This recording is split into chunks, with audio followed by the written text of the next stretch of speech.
আল্লাহর নবী বলছেন, শোনো, ইন্নী রাআইতু লাইলাতা রাজুলাইনি ফাতায়ানি, আমি স্বপ্নে দুজন লোককে দেখলাম, তারা আমার নিকটে আসলো।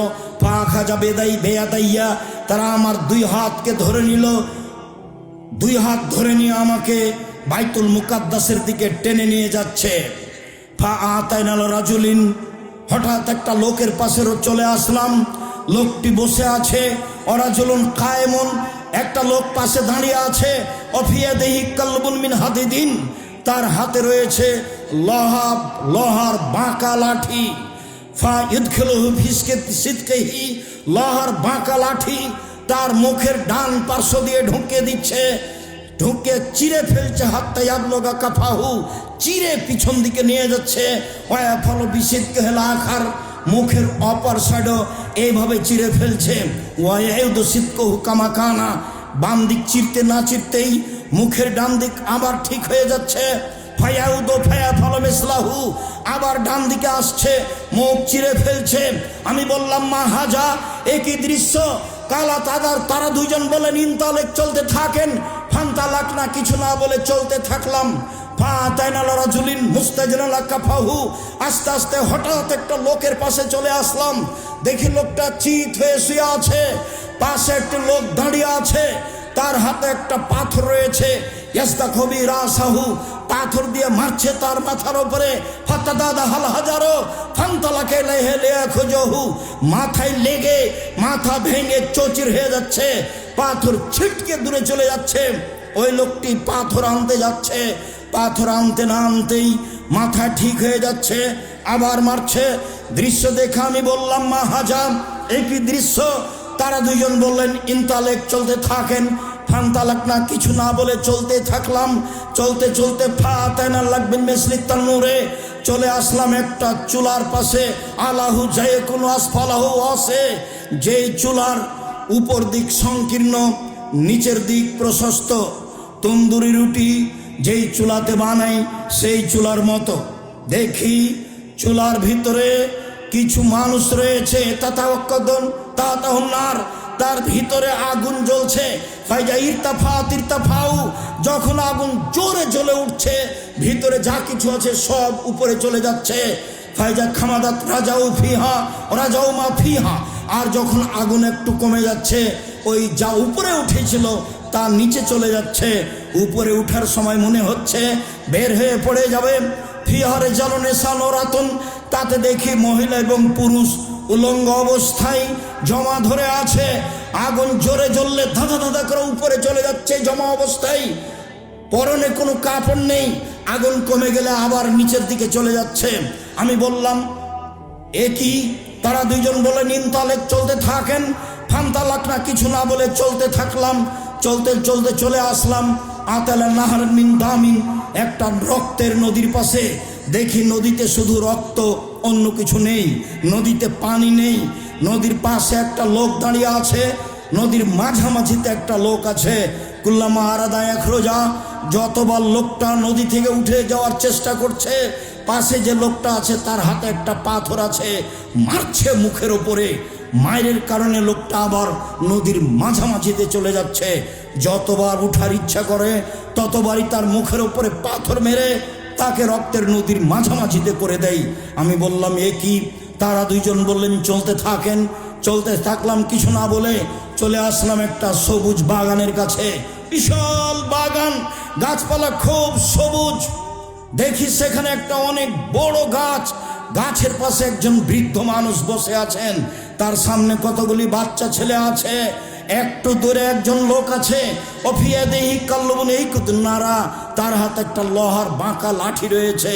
সে বারবার আগুনকে উত্তেজিত করছে। ফাসায়দাবিয়া সাজারা, তারা দুজন আমাকে গাছের উপর দিকে নিয়ে চলে গেলেন মাঝামাঝিতে। ওয়াদ খালানি দাঁড়ান মা রায়তা হাসানা কাত্ত, একটা ঘরে ঢোকালেন। এত সুন্দর ঘর আমি জীবনে কোনোদিন দেখিনি। সেই ঘরে রয়েছে শাবন, যুবক আছে, শাইখন, বৃদ্ধ মানুষ আছে, তারপরে নিশা মহিলা আছে, আর সিবিয়ান বাচ্চা ছেলে আছে, অনেক পুরুষ নারী আছে। ফাখরাজানি, তারা দুইজন আমাকে সেই ঘর থেকে বের করে নিলেন। ফাসায়দাবিয়া সাজারা, আলা উপরে আমাকে নিয়ে চলে গেলেন, ওয়াদখানে দাঁড়ান, আর একটা ঘরে ঢোকালেন। হে হাসান আফজল মিনহা, পরের ঘরটি আগের ঘরের চেয়ে অনেক অনেক অনেক বেশি উত্তম। সেই ঘরে রয়েছে যুবক, আর সেই ঘরে রয়েছে বৃদ্ধ মানুষ। আমি শেষ পর্যন্ত তাদের দুইজনকে বললাম, এতক্ষণ পর্যন্ত কি দেখলাম তোমরা দুইজন বলে দাও। তারা দুইজন বললে, হ্যাঁ ঠিক আছে, সব আপনাকে বলে দেব। ওই যে আপনি প্রথম লোকটিকে দেখলেন, যে লোকটি মুখের দুই সাইডকে লোহার বাঁকা লাঠি দিয়ে চিরে ফেলা হচ্ছিল, ফরাজুলুন কাযযাব, সে মিথ্যে কথা বলতো, মিথ্যা আকাশে ছড়িয়ে যেত। ইফলবে ইয়াউমাল কিয়ামা, কিয়ামত পর্যন্ত তার মুখকে এইভাবে চৌচির করা হবে, চিরে ফেলা হবে, কারণ সে মিথ্যা কথা বলতো। মিথ্যা কথা মহাপাপ। তারপরে আপনি দেখলেন যে লোকটা চিত হয়ে শুয়ে রয়েছে, ও হচ্ছে আলেম মানুষ, কোরআন হাদিস জানতো। সে রাতে কোরআন তেলাওয়াত করতো না, দিনে সে অনুযায়ী আমল করতো না, তাই তার মাথাকে ভেঙে চৌচির করে দেওয়া হচ্ছে। তারপর আপনি দেখলেন গর্তে নারী ও পুরুষ উলঙ্গ অবস্থায় জ্বলছে, ধাঁধা করে উপরে চলে যাচ্ছে, আবার নিচের দিকে আসছে। তারা হচ্ছে ব্যভিচারণী। অন্য এক বর্ণনায় এসেছে, আমি চলতে চলতে হঠাৎ এক সম্প্রদায়ের কাছে চলে আসলাম। তারা ছিল অনেক মোটা, একবারে 25-30 হাত উঁচু আছে, মোটা মোটা, আর তাদের গায়ে ছিল খুব দুর্গন্ধ। মনে হচ্ছিল যেন গণশৌচাগার, মনে হচ্ছিল যেন রাস্তাঘাটের টয়লেট। আমি বললাম, মান হাওলায়, এরা কারা? তখন তারা বলেছিল, অহমদ জোনাত জাওয়ানি, তারা হলো ব্যভিচারণী। সম্মানিত দিনী ভাই বোন, বিষয়টি খুব বেশি ভাবার। এরপরে আমরা চলে আসলাম একটা নদীতে, রক্তের নদীতে যাকে ফেলে রাখা হয়েছে সে হলো সুদখোর। যতবার উঠতে চেষ্টা করছে ততবার তার মুখের উপরে মেরে তাকে রক্তের নদীতে করে দেওয়া হচ্ছে, তাতে তার মুখ ভেঙে চৌচির হয়ে যাচ্ছে। এইভাবে তাকে শাস্তি দেওয়া হবে কিয়ামত পর্যন্ত। সম্মানিত দিনী ভাই বোন, সুদের ফলাফল। বিচারের পূর্বেই সুদ খায় যারা, তাদেরকে রক্তের নদীতে ফেলে দিয়ে এইভাবে বারবার পাথর দিয়ে মারা হবে। বিচারের দিনে যা হবে হবে, তা হবে জাহান্নাম, যা আগেই ঘোষণা হয়েছে। আল্লাহর দয়া ভিন্ন জিনিস। সম্মানিত দিনী ভাই বোন, তারপরে আপনি দেখলেন অনেক বড় একটা গাছ, গাছের নিচে একজন বৃদ্ধ মানুষ, তিনি হচ্ছেন ইব্রাহিম আলাইহিস সালাম। তার সামনে দেখলেন কতগুলি বাচ্চা ছেলে, তারা হচ্ছে মানুষের সন্তান। হিন্দু মুসলমান সবাই হতে পারে। অত্র হাদিসে বলা হয়েছে, যেসব ছেলে মেয়ে মুসলিম অমুসলিম যুবক হওয়ার আগে মারা যায়, তারা সবাই জান্নাতে যাবে, এ হাদিস দিয়ে বলা হয়েছে। তারপরে আপনি দেখলেন একটা লোক লোহার লাঠি দিয়ে আগুনকে উত্তেজিত করছে।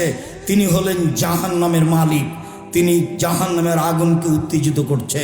প্রথম ঘর যেটাতে ঢুকলেন সেটা হচ্ছে সাধারণ মুমিন পুরুষ নারীর ঘর, আর এখন যেটাতে বের হলেন সেটা হচ্ছে শহীদদের ঘর। দেখেন, আমি যে আপনার ডান হাত ধরে আছি, আমি হলাম জিবরাইল, আর এই যে আপনার বাম হাত ধরে আছেন, ইনি হলেন মিকাইল। আপনি একটু মাথা উপর দিকে করেন, করলাম। কিছু দেখলেন কি? হ্যাঁ, ওই যে সুন্দর ঝকঝকে ঘর দেখলাম, যা মানজে লোকা, এটা হচ্ছে আপনার ঘর। তখন রাসূল বলছেন যে দানি আদখুলু মানজিলি, ছেড়ে দাও তোমরা, আমি এই ঘরে প্রবেশ করি। তখন তারা দুইজন বলছেন, জি না, বাকি এলাকা উমরুন, আপনার বয়স বাকি আছে। জাস্তাকমালতাহু আতাইতা মানজিলাকা, যখন আপনার বয়স শেষ হয়ে যাবে তখন আপনি এখানে চলে আসবেন। বুখারী। সম্মানিত দিনী ভাই বোন, লম্বা হাদিসটি আংশিকভাবে অনুবাদ করলাম আপনার সামনে, শুধু সুদের অংশ দেখানোর জন্য। সুদ মহাপাপ।